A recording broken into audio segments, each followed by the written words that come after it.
Hey, welcome in. Well, here's the latest in the decline of Western civilization. Here's the headline. Vampire community issues warning to Machine Gun Kelly and Megan Fox over drinking blood. Now, when vampires are warning you about your blood drinking habits, maybe it's time to stop taking drugs. But what's going on here? A high-profile member of the vampire community, yes, it's a thing, has issued a caution to Megan Fox and Machine Gun Kelly for drinking each other's blood. So in case you didn't know, these two have been drinking each other's blood. They've publicized this. Because I guess if nobody else knows about it, it's not edgy anymore. But anyway, the co-founder of the New Orleans Vampire Association, and the name is Belfazar Ashantison, which in my opinion is a fine vampire name, warned the couple to take proper precautions before drinking their lover's blood.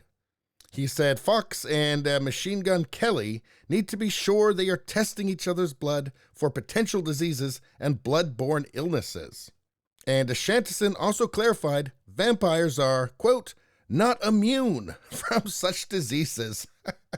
That's probably because they're not vampires. They're people pretending to be vampires.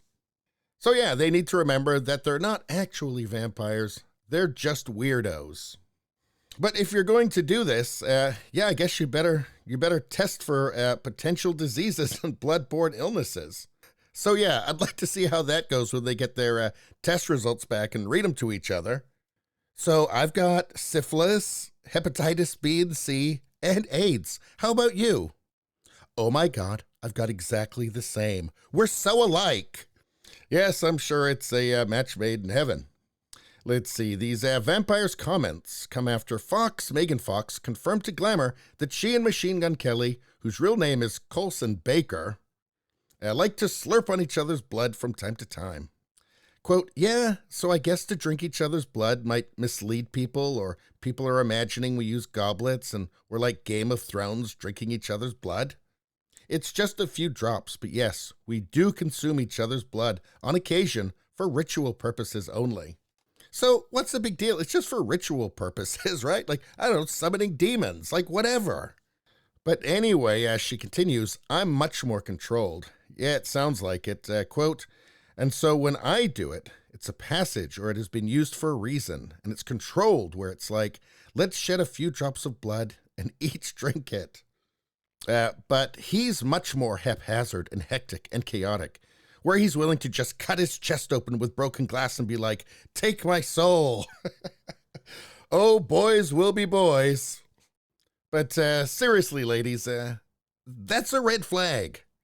You know, maybe leaving the toilet seat up every once in a while isn't such a bad thing after all, right?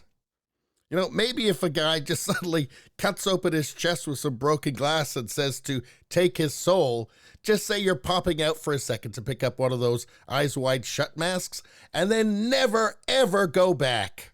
So I don't know. Is this the result of the authentic self culture that we live in? Because I'll tell you right now, being your authentic self is not always the best idea. Because if anyone ever told Jeffrey Dahmer to be his authentic self, yeah, that was a mistake. Personally, I think society is way better off with most people not being their authentic selves. I mean, have you checked out Libs of TikTok lately? Anyway, that's all I got to say about that. Please subscribe, like, and share. That really helps me out. If you just like to listen, there's the audio-only version. It's on pretty much every platform. If you look for it, you will find it. Thank you very much. I'll see you next time.